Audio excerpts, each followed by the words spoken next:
नमस्कार, मैं रवीश कुमार। जिस देश में हर आधे घंटे पर एक किसान आत्महत्या करता हो, जिस देश में हजारों करोड़ रुपए के बजट वाले कृषि मंत्रालय का मुखिया किसानों के बीच न के बराबर जाता हो, जिस देश में कृषि विकास दर के आधी फीसदी से भी कम होने पर कृषि मंत्री की कोई नैतिक जिम्मेदारी ना बनती हो, उस देश में किसान बनने से बेहतर है कृषि मंत्री या मंत्रालय में मुलाजिम बन जाना।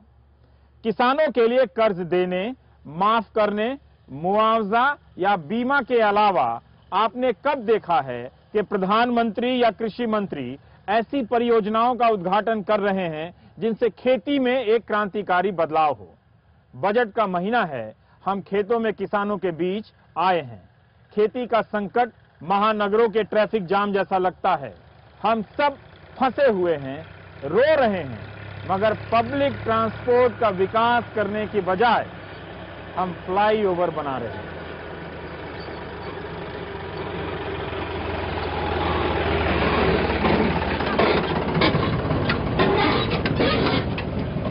घूमता भटकता यहाँ आ गया तो लगा कि पहले यही देख लेते हैं कि गन्ने से चीनी बनती कैसे है।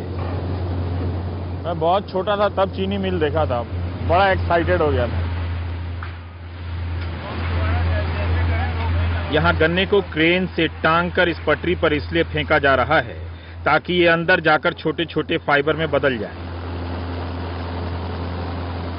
ये यहाँ देखा ना आपने, इससे बिल्कुल 1/4 हो जाएगा आगे निकल गए। अच्छा। 1/4 होने के बाद में सर फिर 1 नंबर मिल में ड्रॉप हो गए, वो फिर उसके बाद में निकल गए 2 नंबर में जाएगा, 2 नंबर में जूस निकलेगा, फिर 3 नंबर में जाएगा, उससे जूस निकलेगा, फिर 4 नंबर से आगे बैगाज आ जाएगी। जहाँ 2-3 चरणों में गन्ने की पेराई होती है और जूस निकाला जाता है, यहाँ गन्ने का सूखा फाइबर खोई बनकर बाहर निकल जाता है और जूस इस बड़े से क्लेरिफायर में पहुंचता है, जहाँ रासायनिक प्रक्रिया से जूस की फिर से सफाई होती है। ये है क्लैरिफायर। मेनली क्या है कि जो जूस के अंदर जो भी इम्प्योरिटीज हैं उसको रिमूव करने के लिए हम लोग क्लैरिफिकेशन करते हैं। अच्छा। जो रिएक्शन हो गया उसको यहाँ हमने सेटलिंग का टाइम दे दिया, तो वो जो प्रेसिपिटेट बनेगा वो नीचे सेटल डाउन हो जाएगा, ऊपर क्लियर जूस आ जाएगा, वो क्लियर जूस आगे जाएगा। जो मैल नीचे बैठ जाती है उससे इस ड्रम के ऊपर धुलाई के जरिए बचे खुचे जूस को भी निकाल लिया जाता है और मैल खाद में बदलकर इस रास्ते से बाहर चली जाती है। ये इस वक्त काफी गर्म भी है, ये नहीं? इसमें जो है हाँ, वैक्स भी होता है। अच्छा, ये बाई प्रोडक्ट जो खाद और ईंधन के दोनों के काम आता है ना। अब हम आपको दिखाते हैं इतनी मेहनत के बाद चीनी कैसे बनी है। ये वैक्यूम से यहाँ गर्म किया जाता है, ये पैन है और ये एक बल्ब लगा हुआ है जिससे आपको पता चलता है कि ये क्रिस्टल फॉर्म में चीनी जो है ठोस रूप में, जूस जो है ठोस रूप में परिवर्तित हो चुका है। जो चीज बन रही है उसका नाम है मैस्केट। यहाँ चाशनी बनते बनते चीनी का ठोस रूप अब दिखने लगा है, मगर अभी भी यह चीनी नहीं है।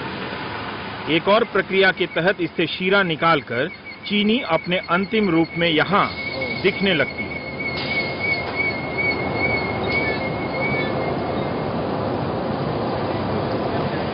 इस बीच हम खूंखार से लगने वाले कारखाने में एक सीढ़ी से उतरकर दूसरी सीढ़ी पर चढ़ते रहे। कहीं भगवान नजर आए तो कहीं आवाज ने इतना बेदम कर दिया कि लगा गए काम से। जंग लगे लोहे से बने इन कारखानों को लेकर 18वीं सदी के यूरोपीय साहित्य इतिहास में खूब रोमांस और नफरत के किस्से मिलते हैं। हमारे यहाँ इन्हें लेकर फिल्मी सीन ही याद आते हैं। एक ही बात है, पूरे कारखाने का माहौल ऐसा है कि चलते हुए कई बार लगा कि इधर से अमरीश पुरी चाकू लेकर आ जाएंगे, उधर से प्राण चाकू लेकर आ जाएंगे, और मैं तो ठहरा कमजोर रिपोर्टर। बार बार मुझे लगा कि मैं मौसमी चटर्जी को बचा भी नहीं पाऊंगा।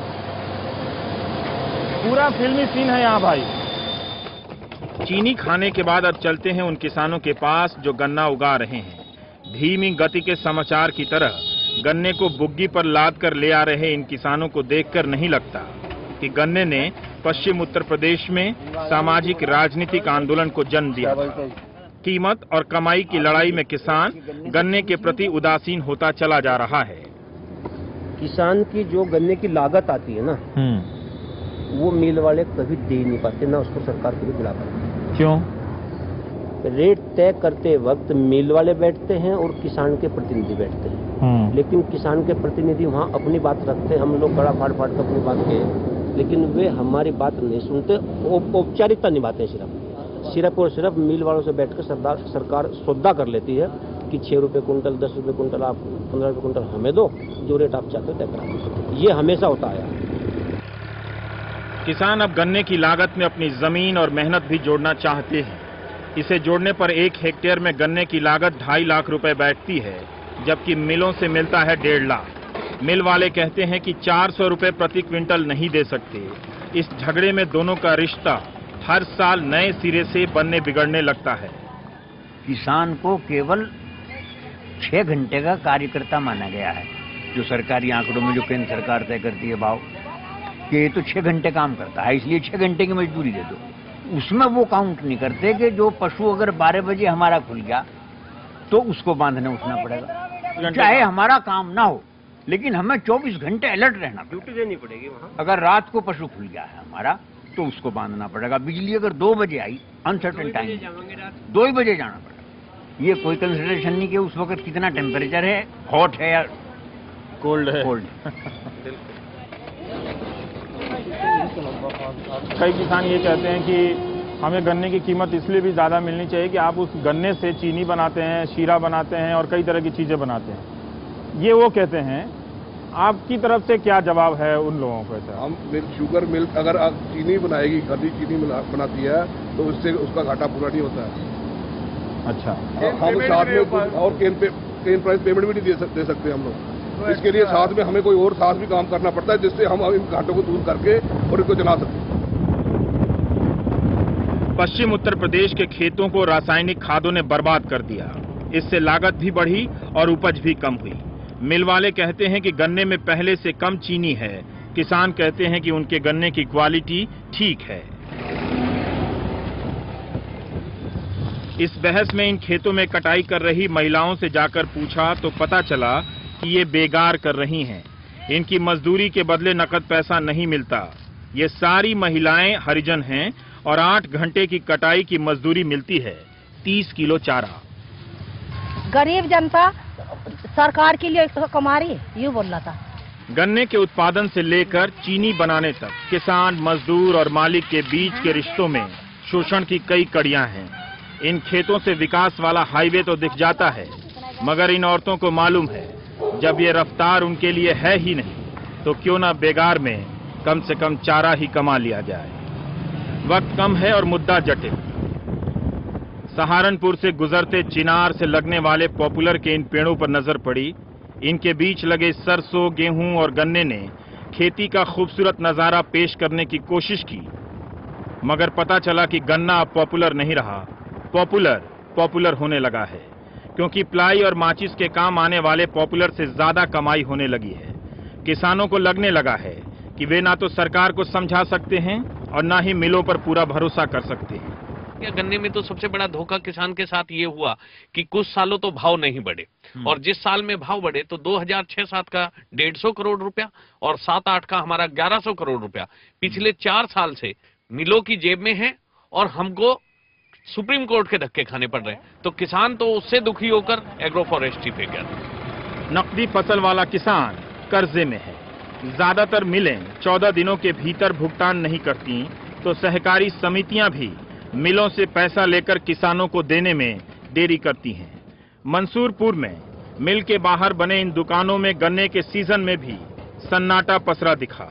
दुकानदार ओम सिंह ने कहा कि ज्यादातर किसान उधार पर ही माल ले जाते हैं, 200 रुपए की साड़ी खरीदते हैं, 2 साल में चुकाते हैं। देखो जी, करीब 50% तो दे दें साल भर में, नहीं तो 2-2, 3-3 साल भी हो जाए और पैसा मर भी जाए। किसानों ने बताया कि गांवों में कंज्यूमर उत्पादों का बाजार बढ़ा है, मगर उपभोक्ता सिर्फ खेती करने वाला किसान नहीं है, वही खपत कर रहा है जो खेती के अलावा अन्य पेशों से जुड़ा है। अब से 10 साल पहले जब से क्रेडिट कार्ड सिस्टम नहीं था, तब तक केवल वही आदमी स्कूटर या मोटरसाइकिल चला हुआ था गांव में जिसके दहेज मावत था। केवल वही आदमी डबल बेड का इस्तेमाल करता था जिसका दहेज मावत था। अब जब से ये क्रेडिट कार्ड सिस्टम आया, इजी मनी, क्योंकि जब हम एक दस्तखत से 2 लाख रुपए निकाल के, 3 लाख रुपए निकाल के, 4 लाख रुपए निकाल करके जो है खर्च कर सकते हैं, तो तत्काल हम ले आवेंगे। ब्रेक के बाद सुनेंगे रामपाल सिंह ने ये बात आखिर क्यों कही और क्यों छोड़ दी गन्ने की खेती। हम लोगों ने तो प्रगतिशील होने के नाते खुले मंचों से कहना शुरू कर दिया कि किसान को अगर जीना है तो लोगों के पेट भरने के साधन मत बनो, वो चीजें पैदा मत करो जो गरीब के लिए सरकार बांट देती है, उन लोगों के लिए पैदा करो जिनकी जेब में पैसा है।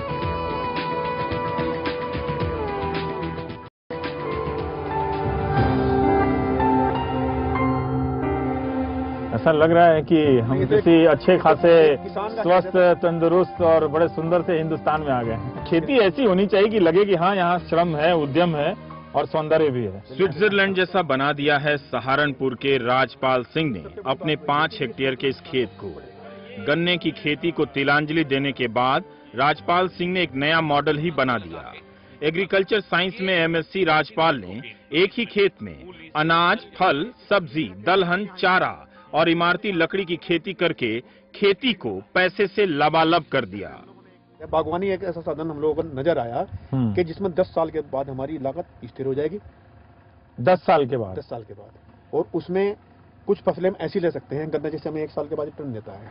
अब हमारी जैसे आप देख रही है सिंगरा हमारा खत्म हो चुका है क्या, अब इस सिंगरे को खत्म कर देंगे हम, कटाई इसकी शुरू हो चुकी है, इसके अंदर प्याज लगाने वाले, मतलब सब्जी बागवानी में जाके अब पूरा साल लगातार आपके हाथ में पैसा आता रहता है। ये गेहूं है, ये अनाज पैदा करते हैं और साथ साथ तो लीची भी है, आड़ू भी है और वो चारा है। ये सबसे पहले राजपाल अपने खेतों में आड़ू और लीची की बागवानी शुरू की। एक खेत में गेहूं लगाया तो बगल के खेत में बरसिम यानी चारा, बैंगन के साथ हरी मिर्च, तो यहाँ सिंगड़ा के साथ शलगम और मूली। जमीन का पूरा इस्तेमाल, एक से नुकसान हुआ भी तो दूसरे से नफा। अब सबसे बड़ी बात तो देखिए, ये केवल आपका सिंगड़ा जिसको बोलते हैं हम लोग, सिंगड़ा। हाँ, अच्छा। ये जो मूली के ऊपर लगने वाली एक चीज है, हाँ, बड़ी चीज, ये खत्म हो चुका है। हम लोगों ने राइपनिंग कर दिया, अब इसको घास में इसकी कटाई हो रही है, ये तो बिल्कुल खत्म हो चुका है। और इसने इतना अच्छा पैसा दिया, गन्ने की बराबरी तो यही कर गया आपका, यही जी। और अब इसको बिल्कुल खत्म करने के बाद, जुताई गिराई करने के बाद, क्योंकि इसमें सिंगड़ा भी था और आपकी मूली भी थी, सलगम भी थी, जब तक आपका सिंगड़ा तैयार हुआ तब तक हमारी मूली और सलगम मंडी में जा चुकी थी। पैसा हाथ में आए इसके लिए राजपाल ने मजदूरों को ट्रेनिंग दी, अच्छी मजदूरी दी और खुद बाजार में माल बेचने चले गए। नए नए सवालों से टकराने लगे। कहते हैं बागवानी से फायदा और हो सकता है जब किसान खुद पैकेजिंग करें। हमारी जोत हिंदुस्तान भर की जो है 1 हेक्टेयर प्रति किसान प्रति परिवार आती है, तो फिर हमारी इंडस्ट्री जो टेक्नोलॉजी हमको दी गई, वो इतनी बड़ी बड़ी शुगर फैक्ट्री क्यों डिजाइन की गई? एक छोटी सी मशीन किसान के लिए क्यों नहीं बनाई जाती कि जो उसके घर के कमरे में रखी हुई हो और आलू की खुदाई खेत से करे और उसमें अपनी चिप्स बनाए। अरे आलू को पैदा करने में जो 6 महीने लगे, चिप्स बनाने में तो 1 ही महीना लगना है। आमतौर पर इस तरह के शोध कृषि अनुसंधान संस्थानों को करने चाहिए, मगर करोड़ों रुपए डकारने के बाद उनसे कोई ठोस नतीजा नहीं निकल पा रहा। अब ICAR ने राजपाल के इस मॉडल को स्वीकार कर लिया है। चलते चलते यह भी बता दिया कि उनके खेत में रासायनिक खादों का इस्तेमाल नहीं होता है, पूरी तरह से ऑर्गेनिक है। अनाज का कटोरा बना पंजाब, और पंजाब के किसानों को भी ये बहकाया कि ये डालिए, ये डालिए। आज वहाँ कई गांव बिकाऊ हैं और वहाँ इतनी बीमारी है कि वहाँ से कैंसर एक्सप्रेस नाम की रेलें चलती। तो क्या मैं एक ऐसे किसान से बात कर रहा हूँ जो ऋण में नहीं डूबा हुआ है? एक भी पैसा मुझे किसी को देना नहीं है, कर्ज में नहीं है। कर्ज में नहीं है। राजपाल और योगेश दहिया मिलकर फार्मर्स फोरम चलाते हैं। इन्हीं की कोशिशों का नतीजा है कि यूपी के एग्रीकल्चर कॉलेजों में इस बार सहारनपुर से 27 छात्र हैं। कभी एक छात्र होता था। राजपाल ने बड़े फक्र से कहा उनका बेटा भी किसान बनने वाला है।